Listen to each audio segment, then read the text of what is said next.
It is difficult for me to be this jovial in the morning, but luckily it's National Coffee Day, so I'll get through it with a smile on my face. Welcome everybody to today's episode of Government Update with Nate. I'm Nate, and I'll try to give you all the facts that I can find on politicians and government. And I'll try to give you those facts as straight as humanly possible. So something crazy just happened in the House and the Senate for the first time in President Obama's presidency. They overrode, which isn't correct. That's not correct grammar. It was an overridden veto from President Obama. Let's get to the vote itself. Senate Bill 2040. This bill had to do with, basically, in layman's terms, the House and Senate wanted to give the families of the 9/11 victims the ability to sue the Saudi Arabian government for their part in facilitating the terrorist attacks. But this bill was so that foreign governments could no longer be able to use sovereign immunity to protect them against a lawsuit from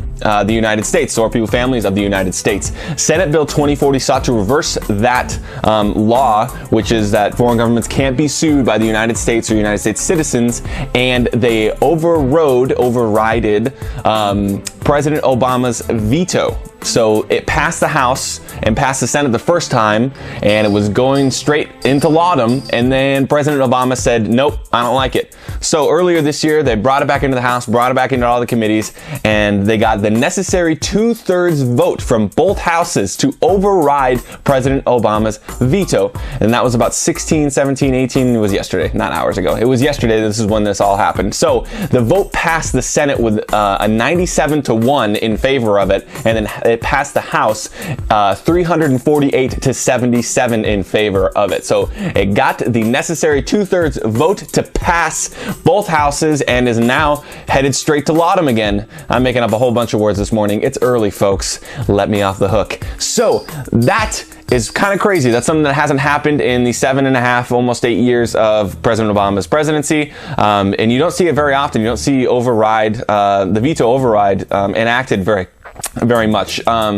So that's something kind of cool. Let me know what you think about the issue. So let me get to my last video. I want to thank everybody for commenting and sharing and subscribing on my last video, which is on the Colorado Senate race. But I had one person view the video that struck me more than others, and this was Joel the Don 22 on YouTube. He commented, was going to give a like for the vid and the buff dude's shirt, but gave a dislike for leaving out green candidates Arn Menconi. He gave me a dislike, oh my god! No, that's his own right, and I actually kind of like the theory behind why he gave me the dislike. He at least gave me some insight into it.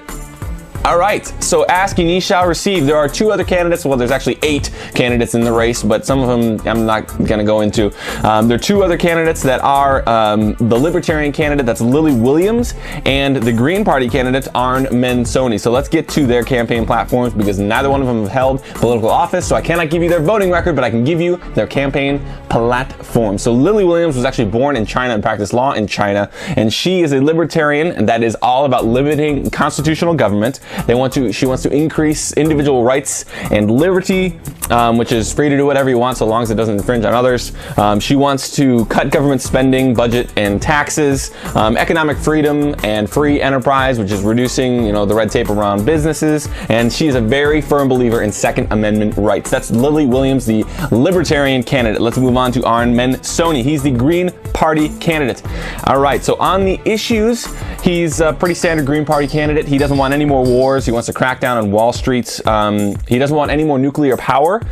Solar energy must be first in his platform. Election reform, he wants to open up the presidential debates. And he wants, among other things, he wants to reverse the current U.S. policy in the Middle East and end foreign aid to countries, except for humanitarian aid causes. All right, so that is the follow-up on the Colorado Senate race.